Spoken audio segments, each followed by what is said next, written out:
Welcome back to A Celtic State of Mind. I'm Paul John Dykes, and today, or tonight, depending on where you are, I am joined by Sean Connolly. Sean is part of the Celtic Down Under team. We are collaborating on the match day when we can, when the games allow. Is it after midnight where you are now? It is. I'm coming to you from Sunday. Oh, wow. It's now 1 a.m. That is going to freak me out. Not as much as some of the decisions in the game we've just encountered. We'll start off with the second half because obviously we covered the first half at half time. We'll go back to some of the talking points in that first half and we'll cover as much as we possibly can. What's your thoughts on Celtic's performance today? Get your comments in.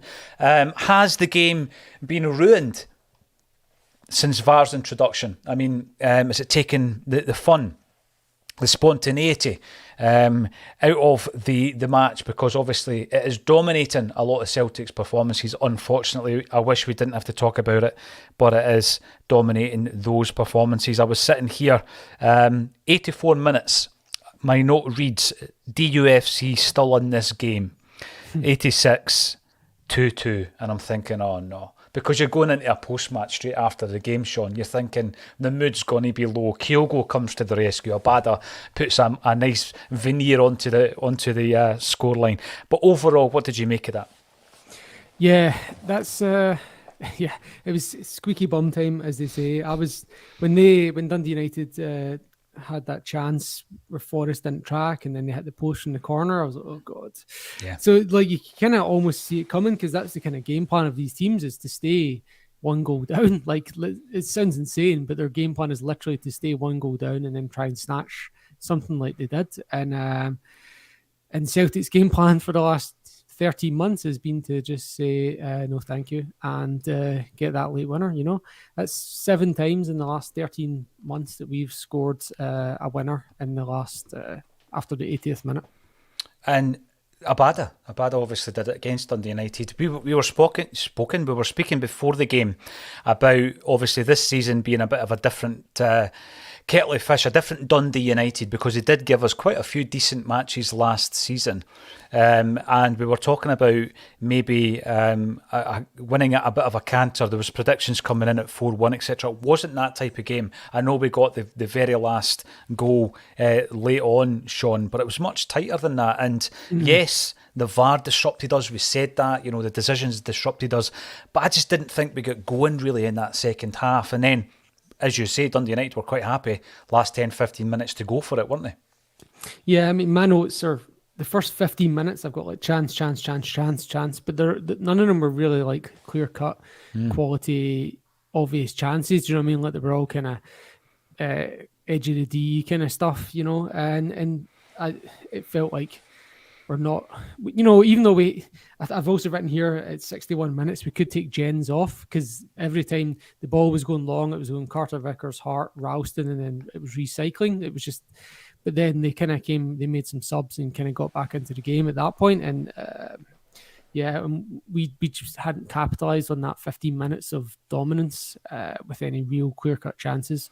And look, compared to the 9-0 game, they were so much more compact, so much more organised. There was one point where a cross comes in and Edwards clears it away from like the 3 yards out. And I'm like, well, in the 9-0 game, that's Kyogo tapping it in. Yeah. Do you know, and that's the difference between those two games. Massive difference between Dundee United under Jack Ross and then today against the guy that obviously you scored against at Celtic Park.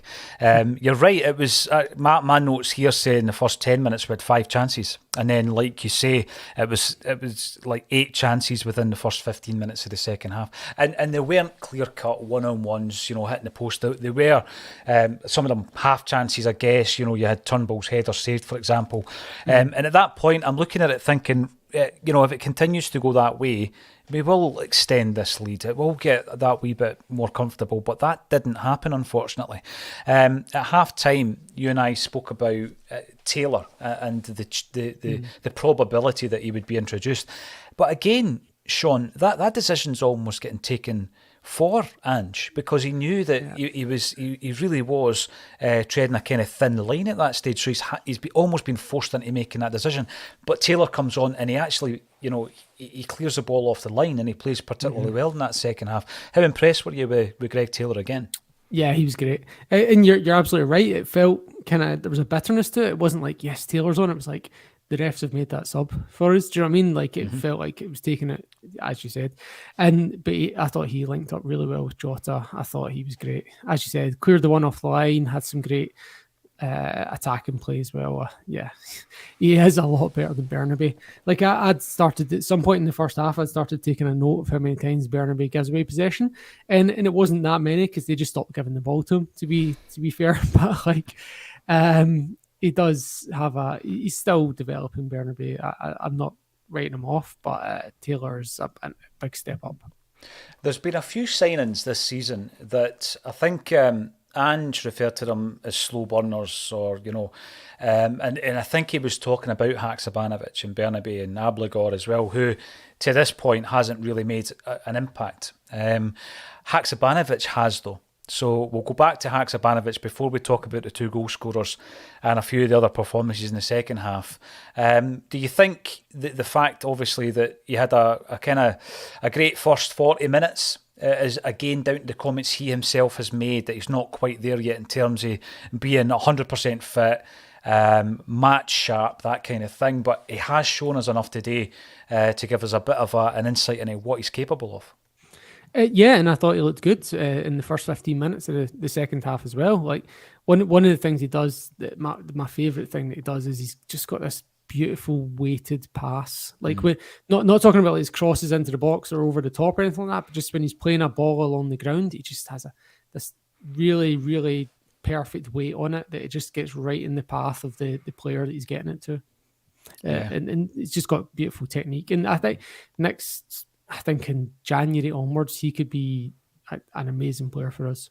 Yeah, I mean, we've seen how big an impact our January signings had in the second half of last season. I think there's a few of the players that are already at the club could actually come into their own in the second half of the season, and they could be like supplemented or complemented by a couple of new additions. But he is certainly one that I'm really looking forward to seeing more of. Bernabe had a bit of a stop-start, but a massive part of that, is compounded by the fact that Greg Taylor's having the form of his life and certainly the form of his Celtic career. Abligor, I just don't think there's really been an opening for him to come in and make a place his own. Again, though, similarly to Haksabanovic, I don't think he's there on a fitness level, on a fitness sense. One player I want to talk about in the second half before we get to the goal scorers is Matt O'Reilly. He takes the corner that leads to Kyogo's goal that puts us ahead again, and there was a real sigh of relief, certainly from me, and I think it was palpable from the stadium as well. And then he's the last player that Kyogo eventually gets to once he's gone through everybody else that's come up to celebrate. And I'm just looking at O'Reilly and how he has grown as a Celtic player, even in stature, in terms of physically. And I'm looking at him thinking to myself, what a turnaround. Have we ever seen anything so rapid in a turnaround in a player who's come in? I don't know how much you knew about him, Sean. Never. He comes in, and you're talking obviously since then to people like Peter Grant, who had knowledge of him at Fulham. And O'Reilly and Jens played together at Fulham, and it was almost like the best kept secret in English football. This guy Matt O'Reilly, he was going to do wonders, didn't quite work out, decided to leave the club, and he was without a club for 5 or 6 months, which is a bold decision for a young footballer at the age of 20 probably at the time, 19, 20, gets his contract with MK Dons eventually. And he comes to our attention. We've managed to get him for under £2 million. I was watching him today, far from a vintage Celtic performance, Sean, but I'm still looking at him thinking, wow, what an absolute turnaround. Not in his Celtic career, because he's been great since he joined us, but just in his football career. A real steep trajectory for him. Yeah, being down here in Australia, I knew Riley McGree very well, and I was very excited that we were getting him. But then when that fluttered away and we got O'Reilly in, I was like, who is this guy? But yeah, he's like, as you say, it came out of nowhere. I don't know. I still remember before Postecoglou came in, our scouting department was Tosh McKinley and whoever Dermot Desmond is friends with. And now we seem to just be pulling these names out of nowhere. Like players are signing that nobody's even heard of, and they're doing an absolute turn. So it's great, And and I actually had O'Reilly down as the best player in that second half, Yeah. and I'd had Ralston down as probably the best overall, even though Haksabanovic got the Dafa Bet man in the match. I had Ralston had a couple of slips, but I had him. I had him down as the best player in the first half, and he still contributed second half. But O'Reilly was unreal in that second half. Yeah, he got the two key assists. But even apart from that, there was 2 times where the ball was coming down with snow on it in our box, and he just took possession. Like, not you would normally, like, 99 times out of 100, a player would just be like putting their head on it, try to get it somewhere safe. Do you know what I mean? Not taking a risk. Whereas twice in the space of 15 minutes, O'Reilly's like, yeah, I'll just take this under control and find a player. He's very brave, isn't he? He's very brave in that respect. You know, there's so many players at all levels, even at professional level. And again, speaking to footballers, they talk about this where they hide at times. You know, like you say, sometimes it's going to be easier, just get the head on this, just clear it out. But he's brave, and he plays a game that I think he's perfectly suited. He is looking talismanic in Angie's squad, although those who know Angie a wee bit better than I tell me that he doesn't like talisman in his team because he wants to be in a situation where anyone is replaceable. But when someone's playing to that level, you know, that consistency, then you think to yourself, first name on the team sheet at the moment. And we've already spoken about Taylor and his performances, brilliant clearance off the line, you know, pivotal moment of the game. And, you know, I want to talk about the goal as well, because Kyogo, I mean, let's have a wee chat first and foremost about his Celtic career. I remember us signing him, and again, out of the blue, right? And you think to yourself, right, I'm going to have to learn about this player, and we all do our research. And people like Liam Carrigan's great because he's got a knowledge of the Japanese players. I certainly did not. And I remember the bulletin going live that day, and it was quite clear there was a real buzz about that signing. And people were thinking, what is Ange tapping into here? Kyogo last season, you know, the only downside was the injuries, I think. You know, you remember that League Cup final performance. You just watch the goals back and you see the talent of the guy. This season, I think there's been kind of ups and downs for him. There's been a wee bit of a doubt around his Champions League performances. We spoke about that. We touched on it before the game. And then, of course, he's left out of the Japanese squad for the World Cup. And I think no one else on that park probably needed that today than Kyogo. He scores the goal, Sean. An instinctive goal, wasn't it? Getting in the end of the wee flick by Ralston. But let's not forget the talent we've got in Kyogo. Let's not just throw the baby out with the bathwater because he had a few bad games or he didn't set the Champions League alight. He's still a supremely talented footballer. Oh yeah, he's absolutely I mean, I know he could rip this league apart if he stays fit for a whole season. Is he top scorer? I'm not even sure in the SPFL. He probably is. He certainly was at the start of the season. But yeah, like those last minute goals, that's the sort of thing that gets you down as a legend. That's why everyone loves Giakoumakis right now. He's had 2 late winners, you know, and Kyogo's got one now. The thing is, Kyogo's usually one for an early goal, which is kind of interesting, but how it's the other way around. But yeah, he'll certainly. When you look back at the end of the season, it's the 1 point that became 3 points. You know, if you win the league by like 4 points, you look at any game that was a late winner and you go, right, that was the difference. And today could be one of those days that gets added to that list. Yeah, you're right. We mentioned that earlier this season, Sean, when it was, you know, McGregor taking one for the team against Motherwell where he gets the red card, and you think that's not a very sexy moment in the season, but it's a very pivotal one. Sometimes it will be a save, a last-minute save or whatever from Hart, and you know, 2-2.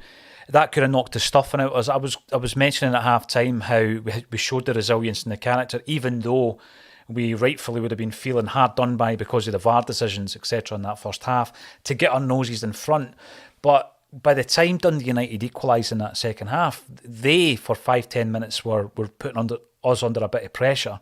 And again, we had to show character again, Sean. But, I mean, that's testament to Ange and this team, isn't it? I mean, I know that it's turned into a bit of a cliche that we never stop, but I remember that same mentality in teams under even Billy McNeil's second tenure at Celtic. The amount of games we won, you know, late on in the game, to the point I remember Billy Connolly making the joke at 90 minutes. You thought, it's all right, there's another 30 seconds to go. We're still going to get the win.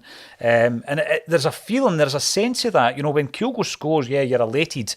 you're a bit relieved, but at the same time you think, I knew the team had that in us, and it's down to the character and the mentality.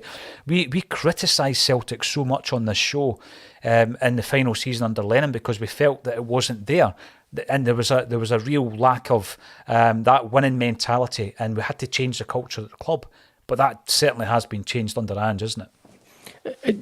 Absolutely, Paul, and I can 100% back up what you're saying with some stats that I've got from way before. In the last, between October 2021 and now, we've had 7 games where we've scored a winner beyond 80 minutes. And if you look at an Postecoglou interview from August this year, where they ask him what was the most important game on the way to winning the league last year, he cites the late win against Aberdeen when Jota scores late in October 21. And that was the kind of, at that point, that was the first time we'd scored a late winner in 364 days. So if you look at what you're talking about, the failed 10 in a row, the Lennon spell, we went just one day shy of a whole year without scoring a late winner. Like 11 draws in that spell that were not converted into wins. And then in that same following year, we had 11 games where we were going into the 80th minute drawing, and 6 of those we got the winner.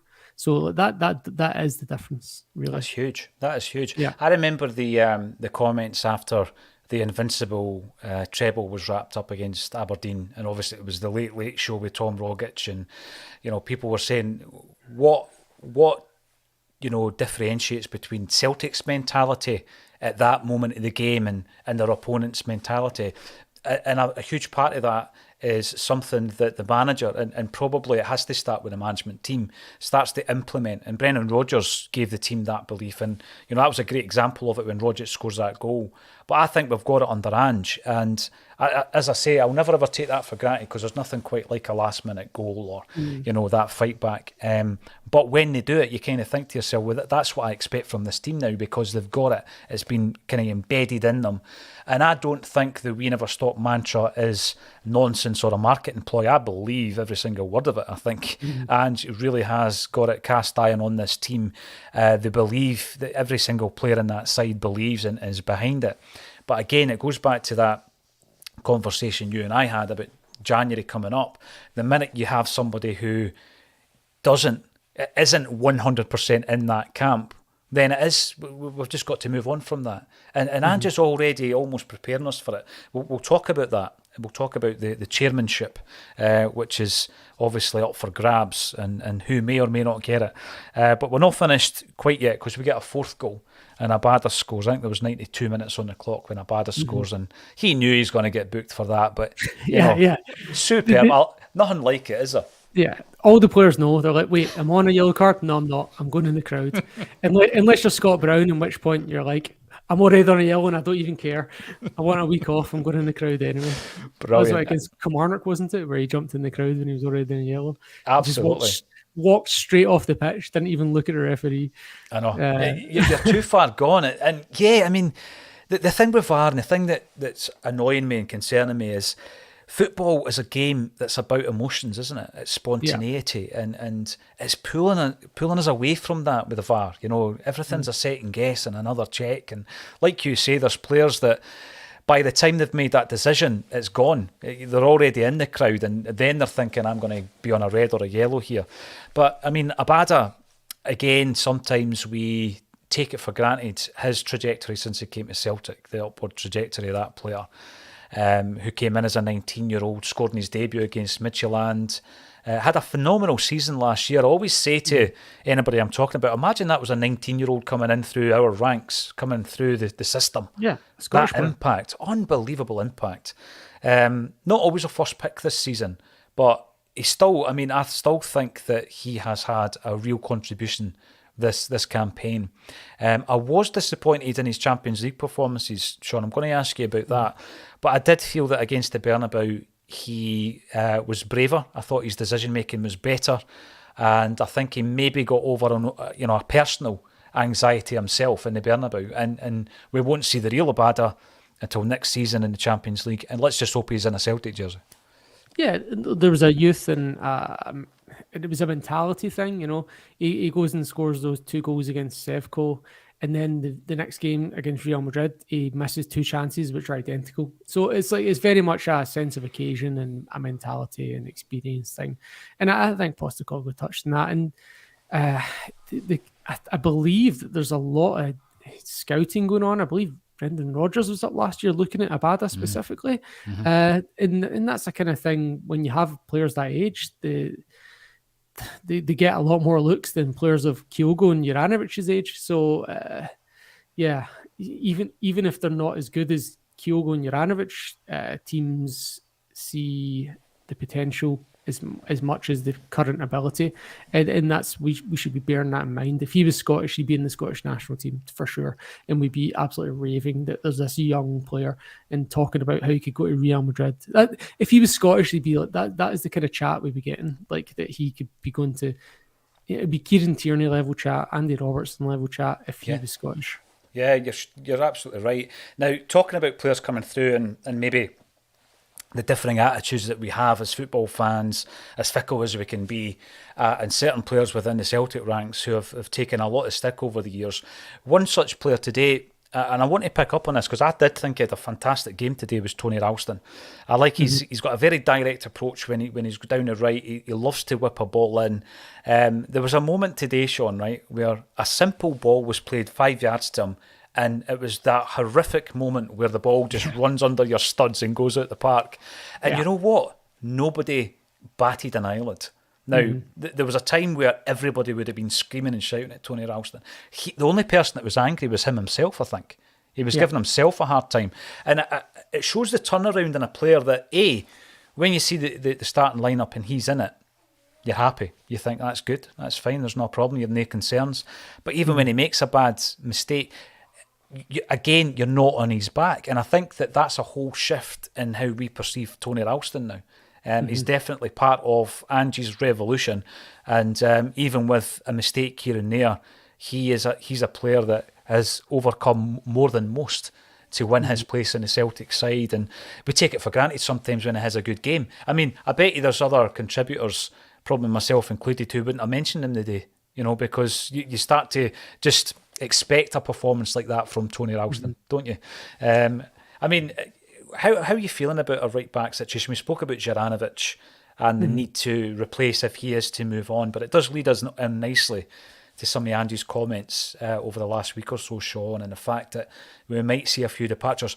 I wouldn't mind if it was people on the fringes, even if it was the likes of Ideguchi, who we've not seen, maybe even Stephen Welsh out on loan, James McCarthy. I wouldn't mind that. But I'm getting a feeling there might be people in and amongst that first team that Ange was talking about.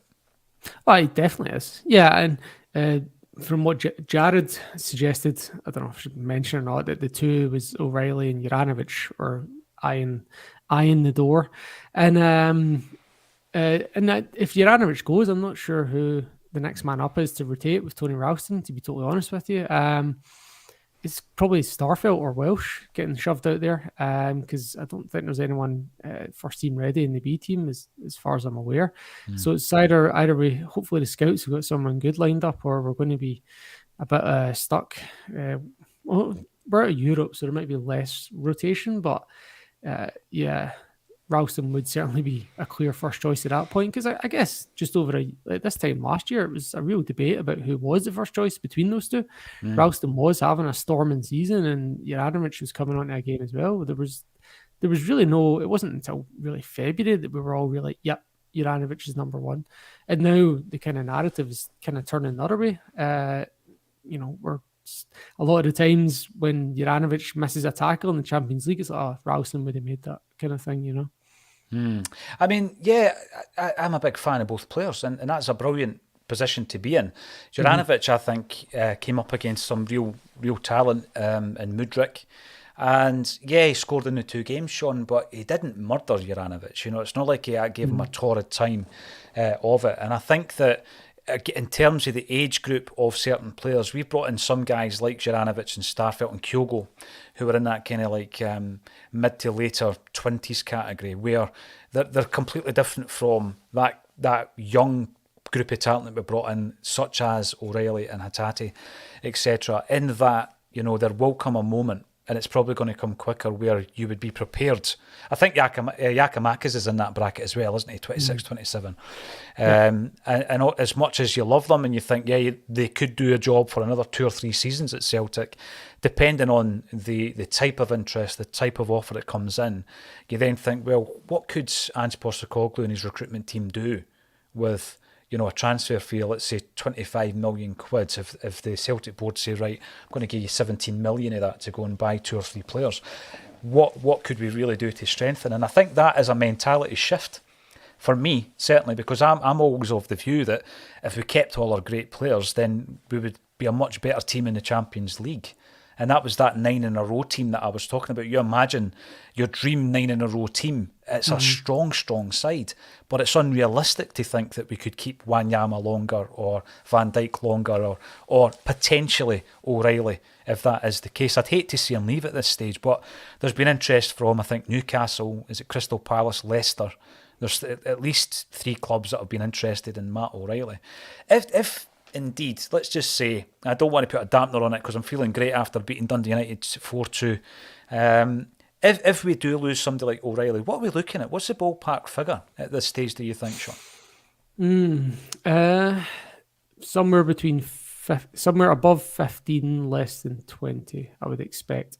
That might change if he gets called up to the Denmark squad for the World Cup. I would expect that to go higher. But at the moment, for someone that's getting a man in a match in the Champions League, you'd say just below 20 with a hefty sell on, I would guess. Hefty sell on. And, I don't want it to happen, but it would break my heart more if it was Jota.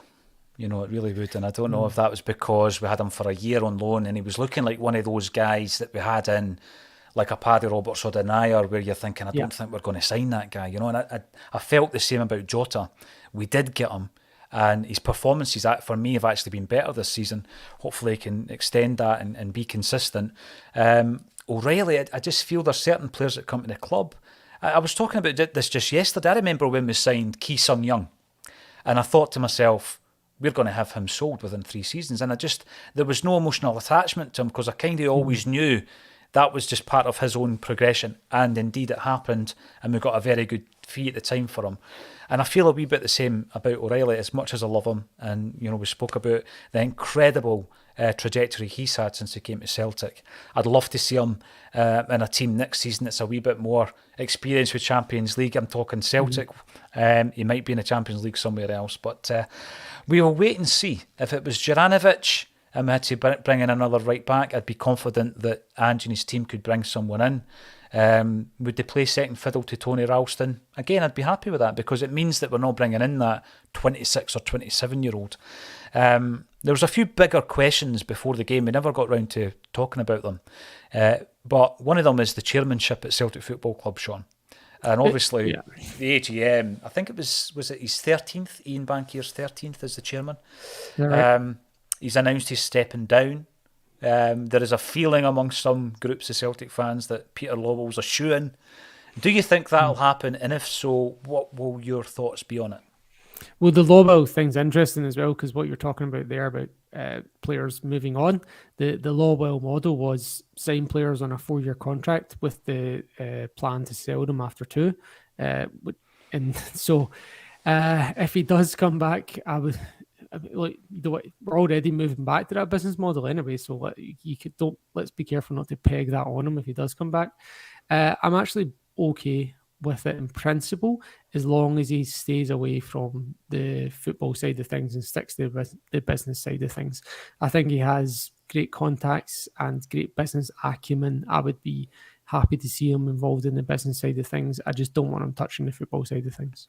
It's interesting again because Ian Bankier mentioned that, he was talking about his role. He says a lot of people don't know what my role is. He goes, but my role isn't a football role, and the chairmanship shouldn't be. However, the Peter Lawwell appointment as CEO came with the caveat that he would be responsible for all non-footballing matters, and we know how that developed over time. But there were loads of positives. I remember when he stood down, and I thought he had been an absolute colossus for Celtic, really, over the piece. There's a lot of Celtic fans don't think he was strong enough when it came to Resolution 12. in relation to the 5-way agreement. They don't think that he was strong enough in there. And I get all that, but you also think to yourself, if you want someone round the table and Celtic's best interests are there, and I'm talking on a European level, you'd be pretty confident if he was the guy that was fighting your corner. So there are pros and cons. We shall wait and see. They might take us by surprise. The one thing I would say though, Sean, is if we do return to that, and it looks as though we are already hinting that that's the case, as long as our recruitment is good, it works. The problem we had before was the amount of money that we were spending and not getting the return. The amount of players that we brought in for that £2.5 to £3 million that just it did not work out, and it wasn't a full safe. Every so often we would sell someone, make a huge amount, but I always felt that a lot of that was squandered by the bad business.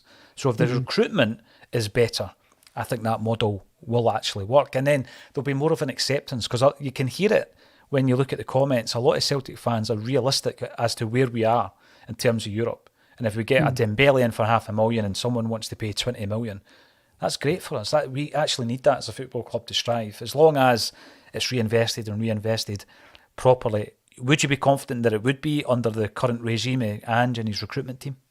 Oh yeah, 100%.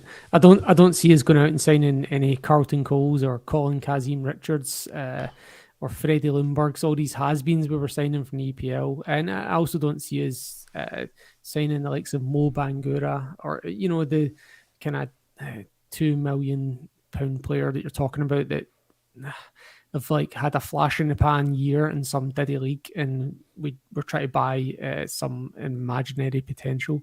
I think they do their background on these players, not just in their football ability, but in their character as well. And I think, I'd be very confident, to be honest. But I would like to, as you say, it's interesting because the only players we've spent 6 million plus on are ones we had on loan for a year first. So I don't know if that's the way to do it, or if we can take the gamble on spending that on a player we've not had, up at Lennoxtown. Good point. That's the one thing I would be wary of. Yeah, because I mean, when we signed Edward, you knew what you were getting. Same with Jota, same with Carter Vickers. Great point actually. Ewan Boy Martin was feeling a bit relieved. I think we all were, Ewan. We'll need to get another visit for you into the studio as well. Red Scotland, big 3 points. It does feel like that, doesn't it? And Kyogo, I think we were all shouting that Grayson Heseldine when Kyogo scored the goal. I totally get it that you are up now at probably 1 a.m. Sean, it's been an absolute pleasure for you to join us. Thanks so much for doing that today. It's great to tie in with you guys over in Australia, and we'll do more of that obviously in November as well. You can keep us posted with the impact that Celtic are having over there. The homecoming of Ange Postecoglou. We are playing a blue team, but it's not Rangers, it's Everton. Thanks everybody for getting involved. It's been a fantastic day in the end. There was a wee bit of squeaky bum time, as your man Sean said earlier on. If you want to get involved with the Celtic Acsom merch, just click the link underneath the video. Subscribe to the channel. We're hurtling towards 20,000 subscribers on there. Thanks so much for all your support. We've got a big charity drive coming up at Christmas, and hopefully you can get involved in that as well. Thanks everybody for getting involved. Thank you once again, Sean Connolly, for joining me